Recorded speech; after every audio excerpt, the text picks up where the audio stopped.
अस्सलाम वालेकुम। इस वीडियो से हम लोग हमारी नई प्लेलिस्ट तैयार कर रहे हैं जिसका नाम होगा DCIT, digital communication and information theory. अब इसमें सबसे पहले जो हम लोग टॉपिक कवर कर रहे हैं वो होगा इंफॉर्मेशन थ्योरी और एंट्रोपी ऑफ अ सोर्स, जिसको हम लोग एंट्रोपी बोलते हैं बेसिकली। अब हमारे पास इन्फॉर्मेशन किसी चीज़ की हम लोग किस तरीके से पता लगाते हैं कि किसी चीज़ में कितनी इन्फॉर्मेशन है। अब इन्फॉर्मेशन क्या होता है कि डिग्री ऑफ अनसर्टेनिटी या फिर सरप्राइज। मतलब अगर मैं बोलूँ कि यार मौसम ठंडा है तो इसमें हमारे पास इन्फॉर्मेशन ज़ीरो है।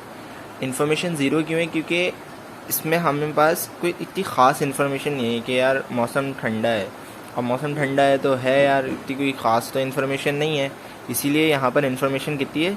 ज़ीरो है। अगर कोई ऐसी इन्फॉर्मेशन होती कि यार बहुत इंपॉर्टेंट इन्फॉर्मेशन हो, उसमें हम लोग बोलते हैं कि यार इन्फॉर्मेशन ज़्यादा है। अब अगर मैं बोलूँ कि यार हम लोगों को प्रेसिडेंट विज़िट कर रहे हैं, कल हमारे घर पर प्रेसिडेंट आ रहे हैं, तो इसमें इन्फॉर्मेशन ज़्यादा है क्योंकि ये एक ख़ास इन्फॉर्मेशन है कि यार ऐसे इवेंट्स होते नहीं हैं। तो इस तरीके से हम लोग क्या बोल सकते हैं कि इस चीज़ में इन्फॉर्मेशन बहुत ज़्यादा है। अब ये थोड़ा सा कंफ्यूजिंग लगेगा, लेकिन जब हम लोग क्वेश्चंस वगैरह सॉल्व कर रहे होंगे ना, तब ये हमारे पास आसानी से समझ में आ जाती हैं चीज़ें। अब कोई ऐसी इन्फॉर्मेशन जिसके होने के चांसेस बहुत कम होते हैं, उसमें इन्फॉर्मेशन ज़्यादा होती है। मतलब अगर मैं बोलूँ कि यार प्रेसिडेंट हमें कल विज़िट कर रहे हैं, तो इसके प्रोबेबिलिटी क्या है कि हमारे पास प्रेसिडेंट कल विज़िट करेंगे, तो इसकी प्रोबेबिलिटी कम है क्योंकि हमारे पास प्रेसिडेंट क्या है कि इतने कोई चांसेस नहीं है कि प्रेसिडेंट वाकई में विजिट कर जाएं, तो इसकी प्रोबेबिलिटी कम है। अब जिस चीज़ की प्रोबेबिलिटी कम होती है उस चीज़ में इन्फॉर्मेशन ज़्यादा होती है क्योंकि ये दोनों चीज़ें आपस में इन्वर्सली प्रोपोर्शनल होते हैं। अब यहाँ पर हमारे पास हम लोग देखेंगे कि probability of occurrence of 3 events. अब हमें पता होता है कि प्रोबेबिलिटी, किसी भी चीज़ की प्रोबेबिलिटी किसके दरमियान होती है? 0 से 1 के दरमियान। अब हमारे पास किसी इवेंट के होने के चांसेस, मतलब प्रोबेबिलिटी अगर हमारे पास होगी 0 तो इन्फॉर्मेशन हमारे पास क्या होगी? ज़्यादा। प्रेसिडेंट कल विजिट कर रहे हैं तो इसमें प्रोबेबिलिटी तो हमारे पास बहुत कम है, बहुत कम चांसेस है कि प्रेसिडेंट विजिट करें, लेकिन इन्फॉर्मेशन उतनी ही ज़्यादा है कि यार प्रेसिडेंट विजिट कर रहे हैं हमें। तो हम लोग क्या कह सकते हैं कि इन्फॉर्मेशन या फिर अनसर्टेनिटी हमारे पास किसके इन्वर्सली प्रोपोर्शनल होती है? प्रोबेबिलिटी ऑफ अकरेंस के। तो इन्फॉर्मेशन डायरेक्ट इन्वर्सली प्रोपोर्शनल है 1 प्रोबेबिलिटी के। अगर मैं बोलूँ किसी चीज़ के होने की प्रोबेबिलिटी 0 है तो उसमें इन्फॉर्मेशन मैक्सिमम होगी, और अगर मैं बोलूँ किसी चीज़ की होने की प्रोबेबिलिटी 1 है तो उसमें इन्फॉर्मेशन 0 होगी। ये 1 मैंने गलत लिखा हुआ है क्योंकि मैंने इधर फॉल्स लिखा हुआ है, तो आई हमारे पास कितना होगा? 0। अब किसी भी चीज़ की इन्फॉर्मेशन निकालने के लिए हमारे पास एक फार्मूला होता है, वो क्या होता है?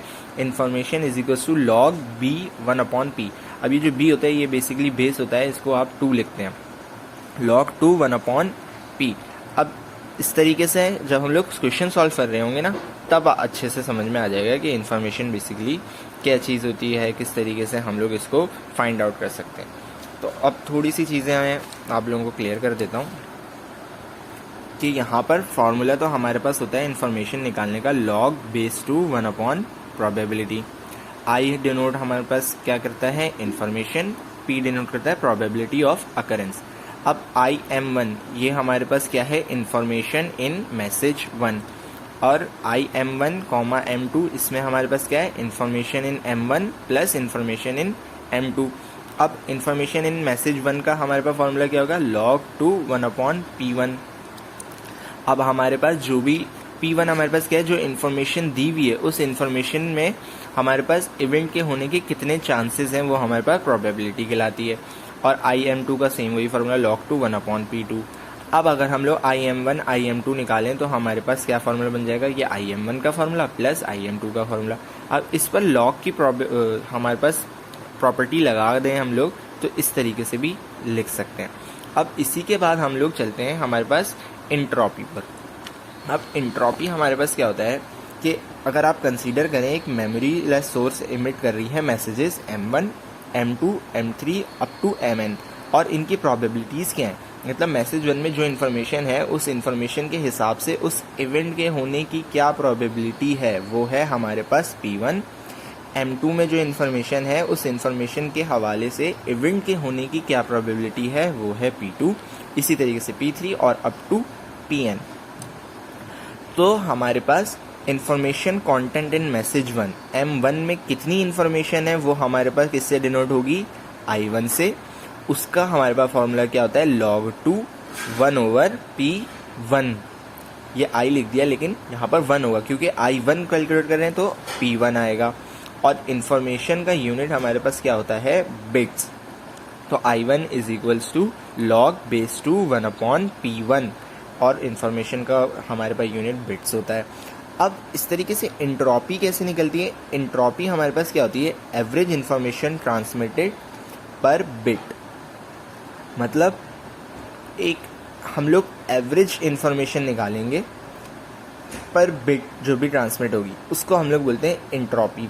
ये मैं अच्छे से समझा देता हूँ कि हमारे पास अगर हम लोग बोल रहे हैं कि मैसेज सिग्नल हमारे पास M1 M2 M3 up to Mn तक जा रहे हैं, प्रोबेबिलिटीज़ भी P1 P2 P3 Pn, इन सब को हम लोग सम करें और प्रोबेबिलिटी को मल्टीप्लाई करा दें उसके इन्फॉर्मेशन कंटेंट से, मतलब M1 में जितना भी इन्फॉर्मेशन कंटेंट है उसको मल्टीप्लाई करा दें P1 से और फिर उसको प्लस करा दें प्रोबेबिलिटी और information content in M2 plus probability and information content in M3 up to Mn। तो इन सब का जो हम लोग सम करके आंसर निकालेंगे वो हमारे पास क्या कहलाएगा, इंट्रॉपी ऑफ अ सोर्स। मैं आपको सॉल्व करके बताऊंगा। यहाँ पर क्या है, एवरेज इन्फॉर्मेशन ट्रांसमिटेड पर bit which is also called entropy of a source. मतलब एवरेज इन्फॉर्मेशन जो भी हमारे पास पर बिट ट्रांसमिट होगी उसको हम लोग बोलते हैं इंट्रॉपी ऑफ अ सोर्स। अब इंट्रॉपी ऑफ अ सोर्स का फॉर्मूला क्या होता है, summation I is equals to 1 up to n। अब ये क्या है, यहाँ हमारे पास मैसेज सिग्नल्स हैं, मतलब 1 से लेकर n तक जितने भी मैसेज सिग्नल्स हमारे पास जा रहे हैं। Pi हमारे पास क्या है, अगर इधर P1 लिखा हुआ था तो प्रोबेबिलिटी इन मैसेज 1, I1 हमारे पास इन्फॉर्मेशन इन मैसेज 1, फिर अप टू ये कहाँ तक जाएंगे, Pn In तक। इसको हम लोग बोलते हैं इंट्रॉपी ऑफ अ सोर्स। अब एक क्वेश्चन हम लोगों को गिवन है, तो क्वेश्चन सॉल्व कर लेते हैं। देखें यहाँ पर क्वेश्चन में हम लोगों को क्या पूछा गया है कि एक सोर्स है जो इमिट कर रही है one of the 4 possible symbols during each signal interval. The symbols occur with probabilities 0.4, 0.3, 0.2, 0.1.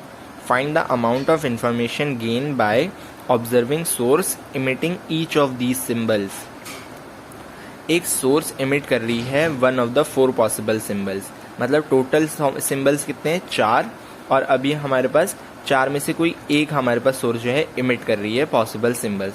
मतलब कितने मैसेज सिग्नल है, M1 M2 M3 M4 possible symbols हैं। During each signal interval the symbol occur with probabilities. अब जो symbol अकर कर रहे हैं, मतलब 4 में से पहला सिंबल जो आया वो अकर कर रहा है, उसके अकर करने की प्रोबेबिलिटी क्या है, 0.4। M2 के अकर करने की प्रोबेबिलिटी क्या है, 0.3। M3 के अकर करने की प्रोबेबिलिटी क्या है, 0.2। M4 के अकर करने की प्रोबेबिलिटी क्या है, 0.1। तो हमारे पास P1 P2 P3 P4 भी आ गया। Find the amount of information gain by observing source emitting each of these symbol. अब हमें बताना है इंफॉर्मेशन गेन हमारे पास क्या होगा इन सब का जो हमारे पास ये 4 सिंबल्स इमिट कर रहा है।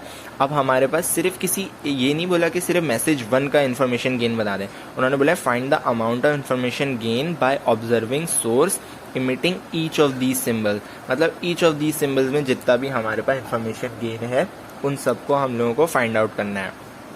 तो हमारे पास बेसिकली इन्फॉर्मेशन का फॉर्मूला हमारे पास क्या होता है, log 2 1/Pi। अब यहाँ पर सबमिशन क्यों लगा दिया है, क्योंकि 4 सिंबल्स हैं, तो information in M1, information in M2, information M3, information in M4 और इन सबको प्लस कर लेंगे तो हमारे पास टोटल इन्फॉर्मेशन गेन भी हमारे पास आ जाएगा। अब इससे कंफ्यूज नहीं होइएगा कि ये हमारे पास इंट्रॉपी हमने निकाली कि इंट्रॉपी नहीं निकाली। इंट्रॉपी का फॉर्मूला हमारे पास अलग होता है। इंट्रॉपी का फॉर्मूला हमारे पास ये होता है Pi इंटू II। मैंने यहाँ पर Pi इंटू II नहीं लिखा है, मैंने इधर log 2 1/Pi लिखा है जो सिर्फ हमारे पास इन्फॉर्मेशन गेन का फॉर्मूला है। सबमिशन मैंने इसलिए लगाया है क्योंकि यहाँ पर 4 प्रोबेबिलिटीज़ थी, तो 4 मैसेज सिग्नल की इन्फॉर्मेशन गेन तो यहाँ पर प्लस हो रही है। मतलब I की जगह 1 लिखूंगा तो information gain in message 1, I की जगह 2 लिखूंगा तो information gain in message 2, I की जगह 3 लिखूंगा तो इन्फॉर्मेशन गेन इन मैसेज 3, इसी तरह 4 में। और सबको प्लस कर लिया, इसीलिए मैंने सबमिशन लगाया। तो यहाँ पर log 2 1/0.4 कैसे आया, क्योंकि P1 0.4 है, P2 0.3 है, P3 0.2 है, P4 0.1 है। अब इन सबको कैलकुलेटर में रख के आप लोग प्लस कर सकते हैं। प्लस करने के बाद हमारे पास आंसर क्या आएगा, 8.7 बिट्स। तो हमारे पास टोटल इन्फॉर्मेशन गेन हमारे पास कितनी हो जाएगी, 8.7 बिट्स।